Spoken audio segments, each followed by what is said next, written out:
Pasture-raised sounds premium. Cage-free sounds humane. Regular eggs just sound guilty. But with egg prices all over the place, how do you know what's actually worth buying? Today, we're putting regular, cage-free, and pasture-raised eggs under the microscope to see if paying more gets you a better egg or just a better label. So before we go under the microscope, let's start with something everyone can see. So take a look at these three yolks. I expected all three to look noticeably different, but that's not what happened. Two of these yolks look almost identical in color. The third, one clearly stands out. Now, most people would probably assume they already know which egg is which, but I'm keeping the labels hidden for now because the whole point of this test is to judge the eggs based on the evidence, not the marketing. And right now, all we know is that two samples look remarkably similar, and one doesn't.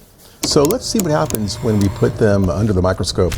But to keep things fair, each sample will go through the exact same tests. First, we'll examine the raw yolk. Then we'll mix the yolk with distilled water to see if any hidden details become easier to spot. And after that, we'll use methylene blue to enhance contrast and reveal structures that may be harder to see naturally. And finally, we'll compare the egg whites. At the end of the investigation, we'll reveal which sample was regular, which was cage-free, and which was pasture-raised. Let's start with sample A. So here we go. We're starting out with a raw yolk, completely untouched. And at lower magnification, the sample appears fairly uniform, with pigments and nutrients distributed throughout the yolk. So as we zoom in, more structure begins to emerge. We're looking at a dense mixture of fats, proteins, and other nutrients that make up the yolk itself. So far, nothing really immediately jumps out as unusual. The color appears relatively consistent and the sample looks well organized across the field of view right now. At this stage, sample A appears healthy and intact, but what's important isn't how sample A looks by itself. It's how it compares to the other samples. Let's see if sample B tells the same story or different. So here we are, sample B, and at first glance, it looks remarkably similar to sample A. The overall structure appears consistent and the distribution of color throughout the sample is fairly uniform. So as we increase magnification, we're seeing many of the same features we observed in sample A. At least so far, there isn't any obvious difference jumping off the screen right now. And that's interesting because if these eggs truly come from different environments, you might expect to see more separation between them. But under the scope, sample B appears surprisingly familiar. We'll save this conclusion for later, but right now, sample A and sample B seem to have more in common than they do in differences. So let's move on to sample C.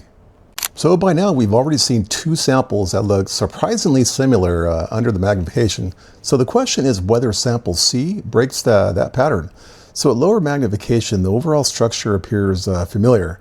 As we zoom in, there are subtle differences in the way the pigments and textures are distributed throughout the sample. Nothing really dramatic, nothing that immediately declares a winner, but enough variation to remind us that these eggs aren't completely identical.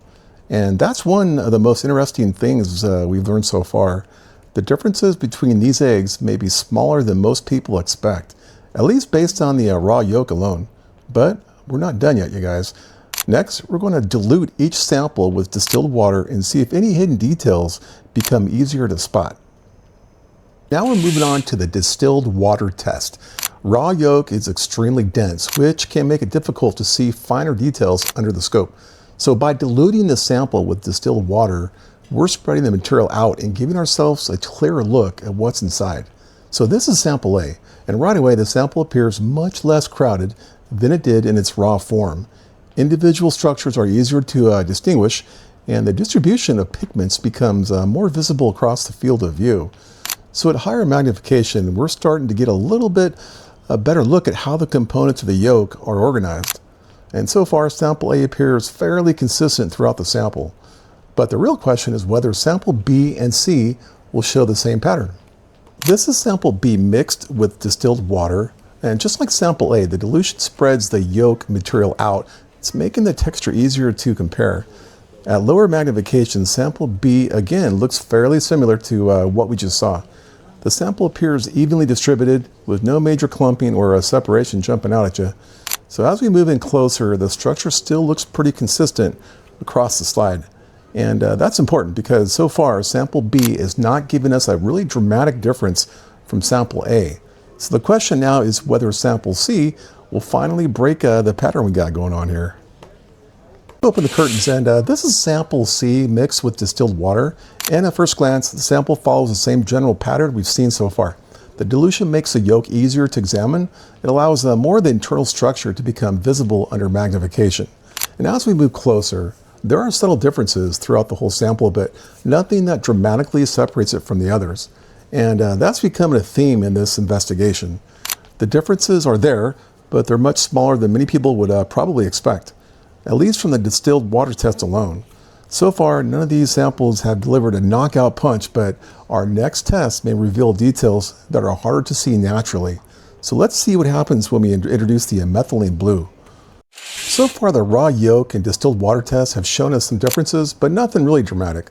This is sample A after the addition of methylene blue, and right away, the increase in contrast makes the sample easier to examine.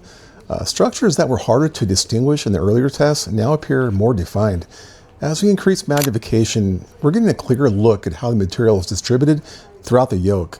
And what's important to remember is that the stain isn't creating a new structure, it's simply helping us see details that were already present.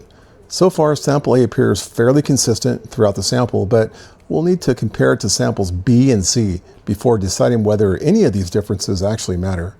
So this is sample B after the addition of methylene blue, of course, and right away I'm looking for something that separates it from sample A, because if these eggs are truly different, this stain should make those differences easier to spot.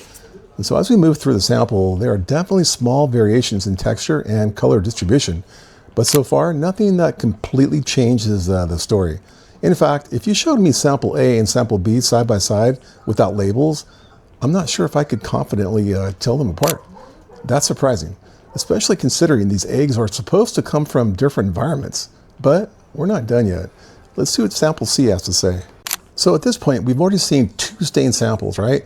So the question is, does this sample, which is sample C, finally stand out? And there are some differences here. I can see them, but once again, they're more subtle than I expected. And honestly, that's been one of the biggest surprises of this test so far. The farther we've gone, the harder it's become to judge these eggs based on the carton alone. But before we make any decisions, there's one more piece of evidence to examine, and that's the egg whites. So up to this point, we've focused entirely on the yolks. But the yolk is only half the story. Now let's see what the egg whites have to say. Open the curtains, and this is the egg white from sample A. Compared to the yolks, the structure here looks very different. The stain helps reveal strands and textures that would otherwise be difficult to see. At this stage, we're looking for consistency, density, and any obvious differences between the samples. Let's see how it compares to the others. So here's sample B. Just like sample A, the methylene blue helps bring the structure into a clearer view. As we move through the sample, we're looking for anything that noticeably separates it from what we've already seen. So far, there are differences, but once again, they're very subtle. So nothing is jumping off the screen and declaring itself the clear winner, which means the final sample becomes even more important. All right, so this egg white is sample C, and by now we've examined the yolks, the diluted samples, the stained yolks, and now the egg whites. And one thing has become very clear.